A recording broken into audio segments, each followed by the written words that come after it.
John Johnson was just about to go to bed when the doorbell rang. He opened the door and saw a stunning, elegant, somewhat cheerful woman.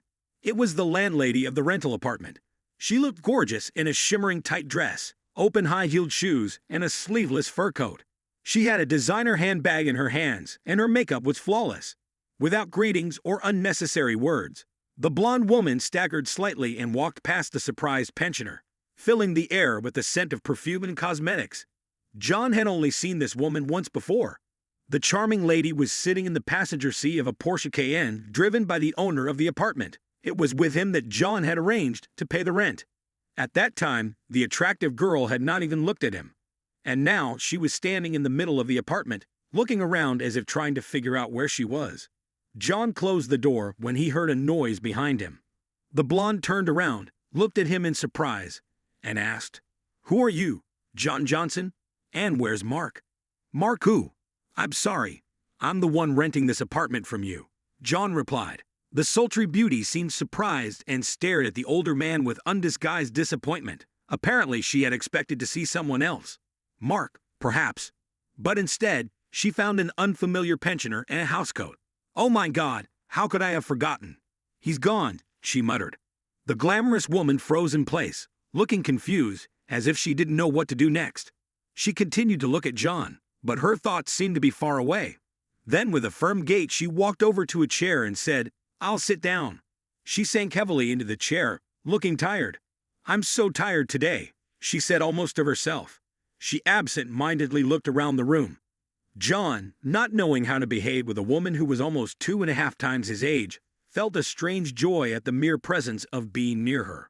Her presence radiated femininity, and a faint hope began to dawn in his soul. Suddenly, the woman reached into her designer bag and pulled out a bottle of brandy. "Mark, bring the glasses," she said. When John brought them, she looked at him in surprise. "You're not Mark." Mark left without even saying goodbye. "What's your name?" "John Johnson." "But you could call me Mark," he joked. "And my name is Angela," she replied. They had a drink together. "Like Mark, I've been here a long time," she said, looking at him with a laugh. "Oh, I forgot again. You're not him. I have a terrible memory."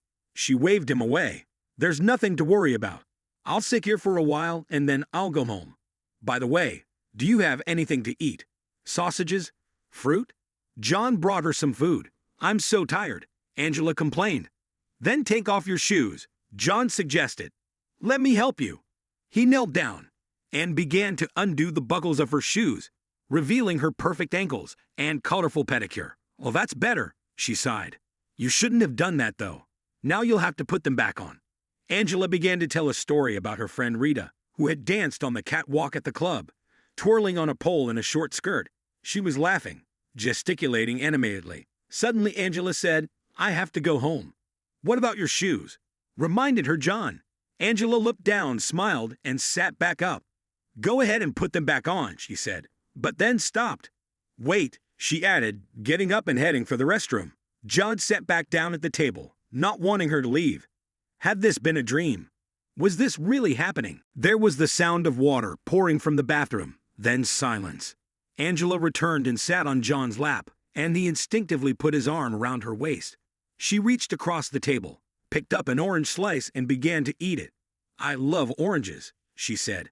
Then she got up and lay down on the bed. She lay on her stomach, turning slightly on her side. John's heart was pounding, his body shaking. He sat down on the bed next to her.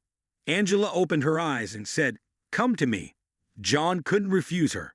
When it was over, an exhausted John fell asleep next to Angela. In the morning, he woke up to her screaming. "What is this? How did I get here? Who are you?"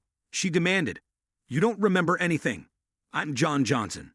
I rent this apartment from you. You came here last night tired and fell asleep," he explained. "I can't sleep on the floor." "You could sleep in the bathroom," she replied. "No thanks. You molested me yesterday," she added. "Nothing happened between us." "You went to bed and fell asleep," John replied. Angela got up quickly, put on her shoes and fur sleeveless coat, and grabbed her bag. At the door she stopped, looked at him incredulously, and said, "Nothing happened between us." Then she left, closing the door behind her.